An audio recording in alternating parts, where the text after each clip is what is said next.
to show opportunities in terms of trade, bilateral trade.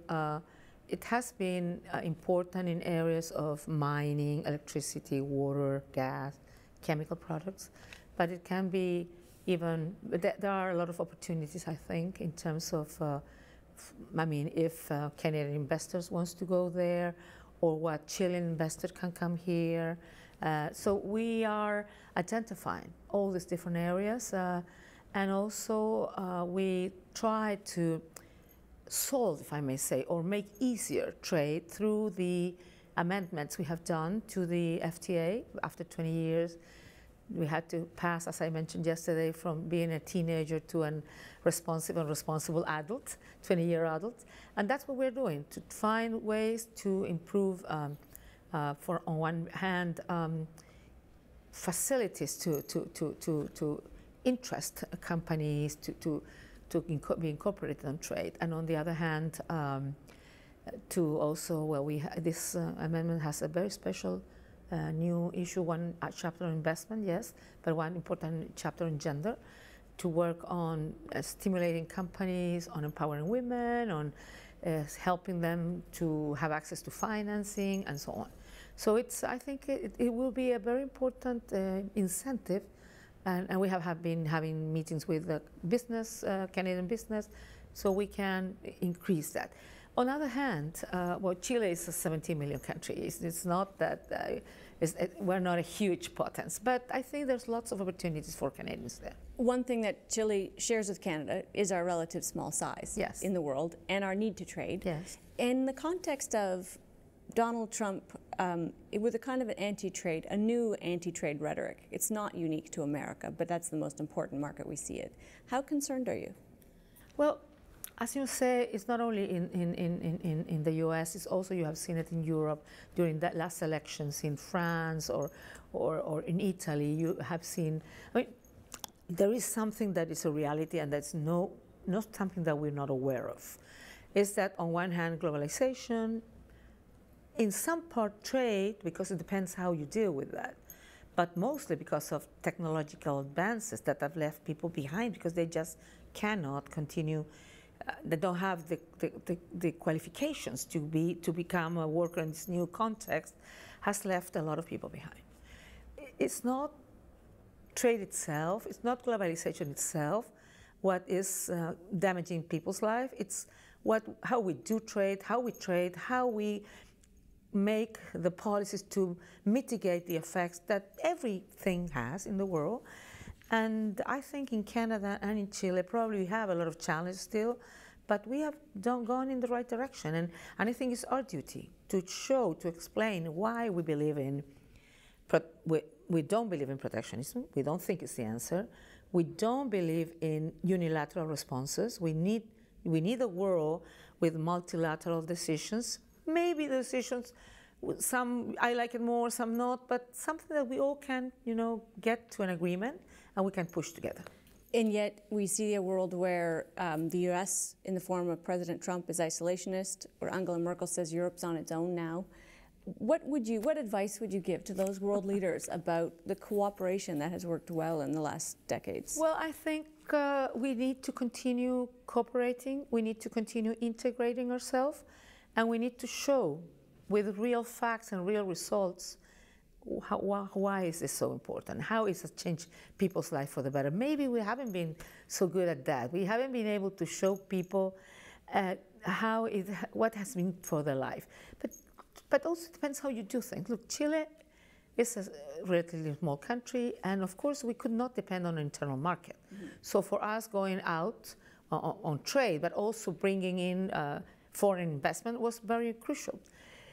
So if you sign one FTA, free trade agreement, with one country, probably every country signs what they want. What it helps its own interests as a country. So you sort of make a decision that is a common decision, but maybe in some FTA, some sector was not so benefited. But then you do FTAs with other countries, and then they will give benefit. So that's why we have 26 different FTAs with 64 countries. And now we're going to work with Indonesia, a new one. And then you can sort of compensate the effects on one on another. So, of course, for example, with Canada, it's been very good because we are sort of when we're in summer, you're in winter. So it's complementary in many areas, and that's why it has been very successful. Chile stands out in the region as a real stable place, not just the Pacific Alliance, but more broadly across Latin and South America. You yourself are emblematic as literally a victim of a previously harsh regime. And now political instability seems to be brewing in Chile as the coalition founders a little bit that brought democracy so solidly here. What will you do between now and November to persuade your fellow politicians to maintain that coalition? Well, I've been doing it already, and I hope it will work. But always when there are electoral times, it's more. What happened is that we in Chile are living a very special moment, not only because it's electoral year, and this is always important. We have a coalition of 7 parties, so it's and of course more than one party has to have a candidate that could be the president of the republic in the future. But we have changed also the electoral system. So the current members of parliament, some of them, their district has grown a lot. There we have, like in Europe, or I don't know if here in Canada, but like in Europe, we have the appearance of a lot of new movements, political movements, young people who don't feel represented by traditional parties. So it's a lot of tension in the area. And what we need to understand, and I've been doing, and as a government, we're going to be a unity factor. We are going to continue working. We have ministers from all the parties, and we will continue working together and showing why unity is the best that we can ensure to our population.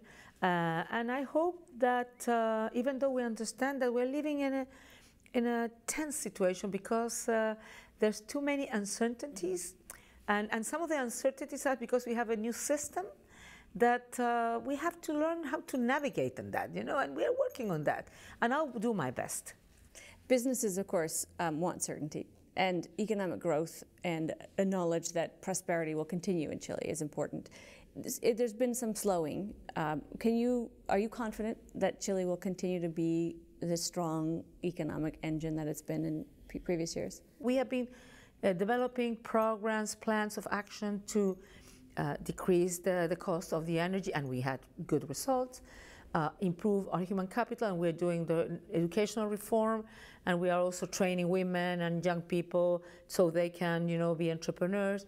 We have been we have identified 7 strategic areas that we can develop much more, and that can be a fantastic result of a private-public partnership. So we have been dealing with these structural reforms. Factors that I would say are an obstacle to our economy to grow faster. We know that this year the economy will get better at the end of the year, and by next year we hope it will be around 3%, the growth of the GDP. Of course, I would love to it faster, but the important thing is that we're doing everything that is needed through our energy agenda, through our growth and agenda, productivity agenda. We're working a lot on productivity. So we have been working against the obstacles that the bureaucracy sometimes put to a lot of projects. So maybe we won't see a fantastic number this year, but we have been doing everything so the future, the economy will regain, I would say, its strength. But the thing is that mining has been very important, because if you see other sectors other than mining, tourism, energy, investment has grown up, and we have had great results.